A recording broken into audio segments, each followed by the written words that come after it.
We're now going to look at solution-focused brief therapy and narrative therapy in practice. So last week we looked at a lot of the theoretical underpinnings, and hopefully after your reading, you have a pretty good idea of the philosophy and sort of methodology of why these approaches are the way that they are, why they're interested in language, why they're future oriented, why they're focused on strengths and competencies, et cetera, et cetera. And now we get to the place of saying, okay, well, how do we actually do it? And you read a number of different examples of that. And so today I just want to provide a brief overview to give you, I guess I would call it a blueprint for both models. So we'll look at solution focus in the first one, and then we'll look at narrative in the second part. So before doing that, I thought it would be helpful just to give you an idea of the session itself if you haven't done many sessions, etc. But a lot of times I'll call the first one the intake session, where you're really gathering information, you're beginning to build rapport and trust. In the clinical world, we call that building a therapeutic alliance, and really you're just trying to get them to know the person.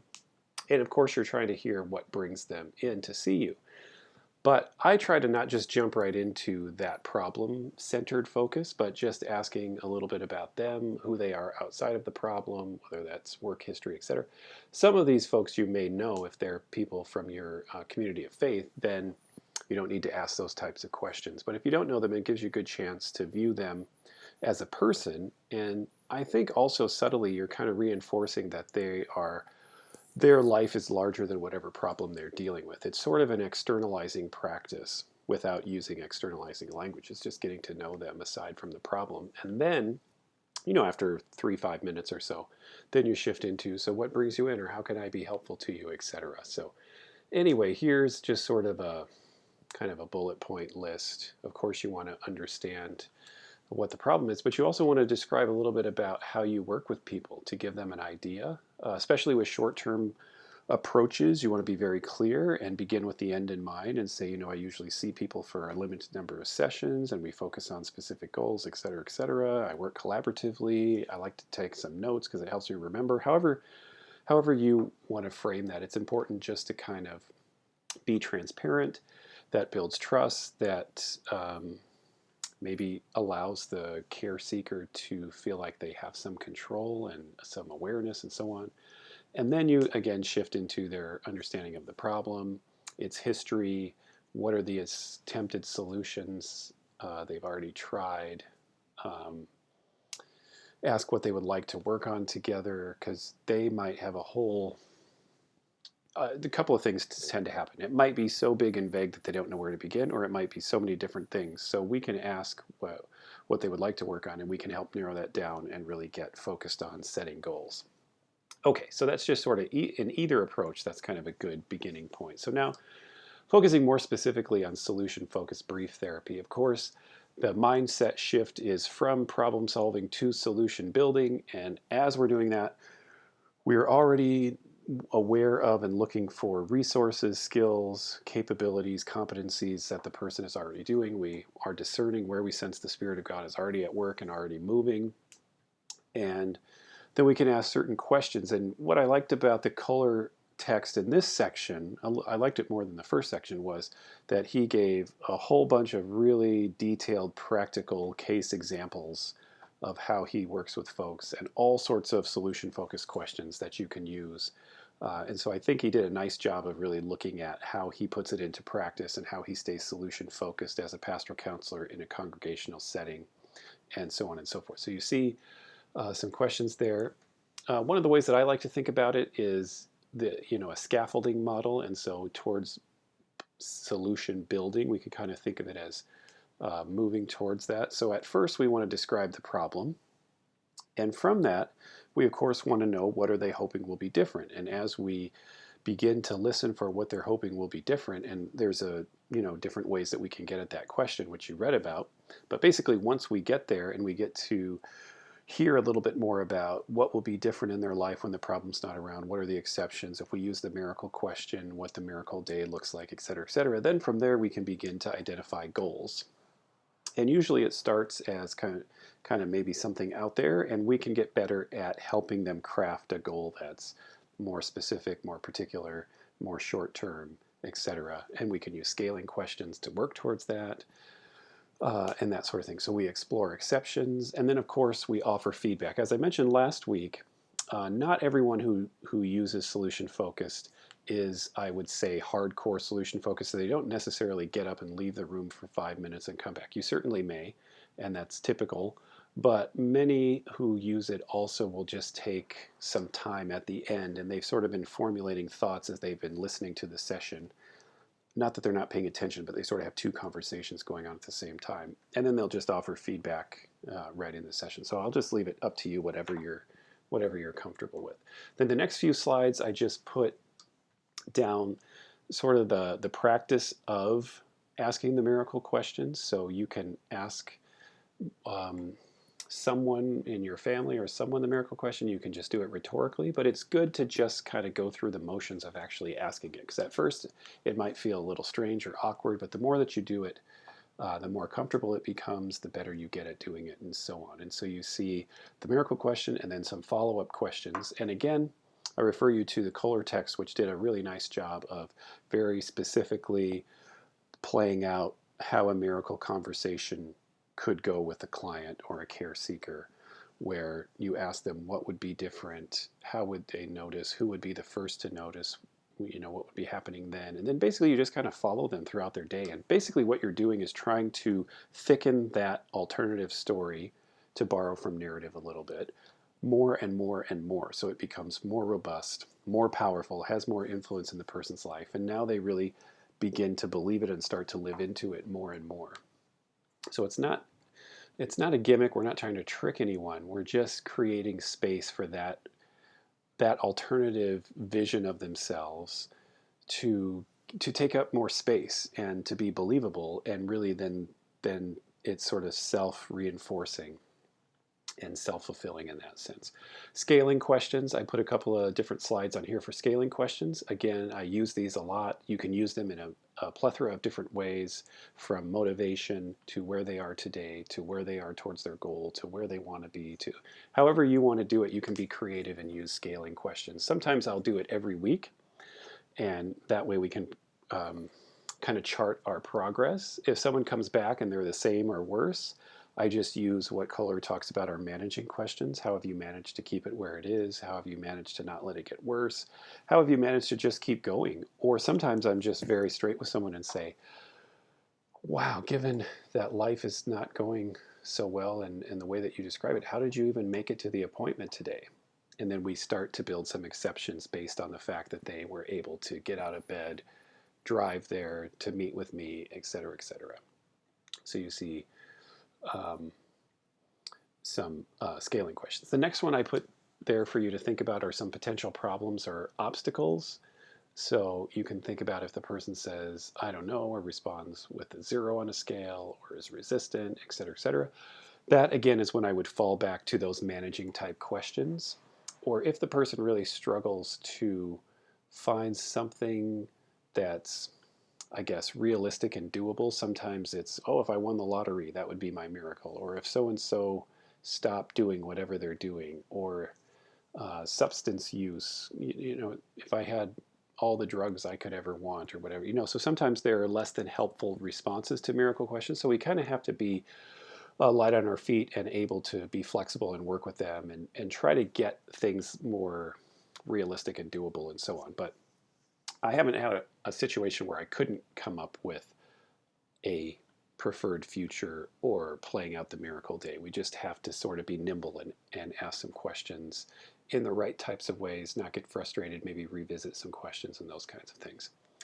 So a first session map is, again, you saw a lot of these, so I don't want to belabor the point, but again, we want to create space. We want to join with the person. We want to get the problem defined.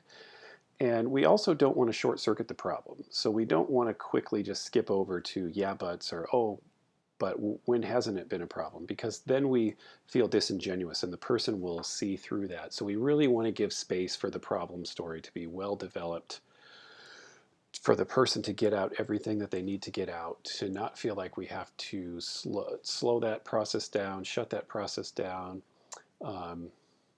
encourage them to move off of that, because eventually they will. And I think we just need to create enough space to get everything out And that in and of itself is healing and therapeutic. And then we can begin to ask the types of questions about looking for exceptions or that sort of thing. If we skip too quickly to exceptions, the person feels like we haven't really heard and validated their experience, and we don't have the capacity to sit with their pain. We want to cheer them up or help them move forward or that sort of thing. So there's a delicate balance of giving enough space for the problem story, but not getting so sucked in and having blinders on that we can't see exceptions. So we want to do that.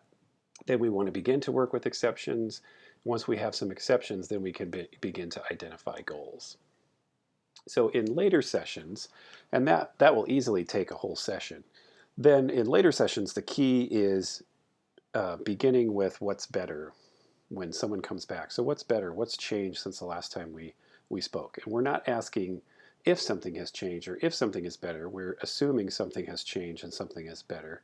And if they say nothing, then we can switch gears to say, how have you managed, etc. But typically it's, oh, well, remember we talked about such and such? Well, I did more of that, or I'm trying to do such and such, or this or that. So the types of responses will be positive, might be somewhere in the middle, or that things got worse. And so we just want to think through how we will respond to what the care seeker's response is to us. And then as you read in the text, then from there you begin, or not really begin, but you continue to work on the goals that you had set forth. You can use scaling questions again. You can work towards that. Another couple of metaphors or frameworks that solution-focused folks use is an acronym of EARS.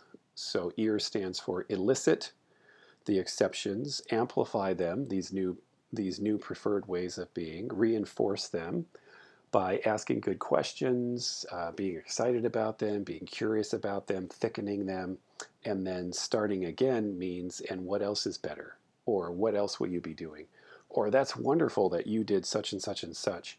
If you continue down this path, what do you think that will mean in 3 months or 6 months? So again, I'm expanding and thickening this exception, this alternative story more and more.